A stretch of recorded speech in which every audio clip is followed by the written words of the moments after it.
It controls cities in Iraq and Syria. It's stolen hundreds of millions of dollars and has captured a stockpile of American weapons. It is the Islamic State of Iraq and the Levant, a group that's been making headlines as it gains more and more territory.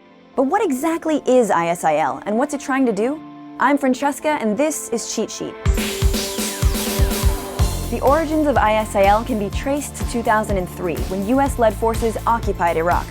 As the Iraqi state crumbled and the US dissolved the Iraqi army, armed groups appeared across the country, including one tied to Al-Qaeda. This group went through several leaders, including the infamous Abu Musab al-Zarqawi, who was killed by a US airstrike in 2006.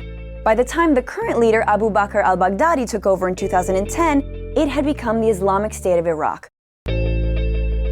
But Baghdadi's ambitions didn't stop at Iraq's borders.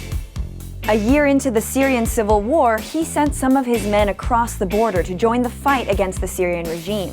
The group changed its name to the Islamic State of Iraq and Levant to reflect their expanding reach.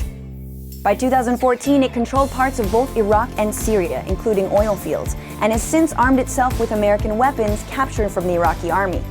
In Syria, ISIL didn't just go after the Syrian army, but even attacked other rebel groups, including Al-Qaeda's official wing in Syria, Jabhat al-Nusra.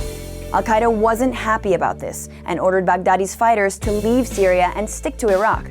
But ISIL refused, and the group was publicly disowned by Al-Qaeda in 2014. And as for finances, well, the group is apparently doing pretty well. It's stolen almost $500 million from Iraqi banks, and the group allegedly has multiple income streams that include smuggling, extortion, oil sales, and private donations. What does ISIL want?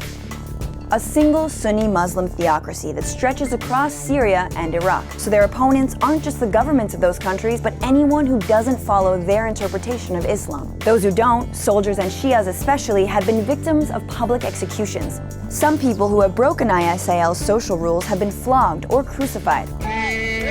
But in Iraq, the group has found some sympathy among Sunnis who feel persecuted by the Shia-led government. The government, meanwhile, says Sunni Gulf states support ISIL. Still, the group may have bitten off more than it can chew. Its rapid gains have powerful governments worried, with even Iran and the US talking about fighting ISIL together.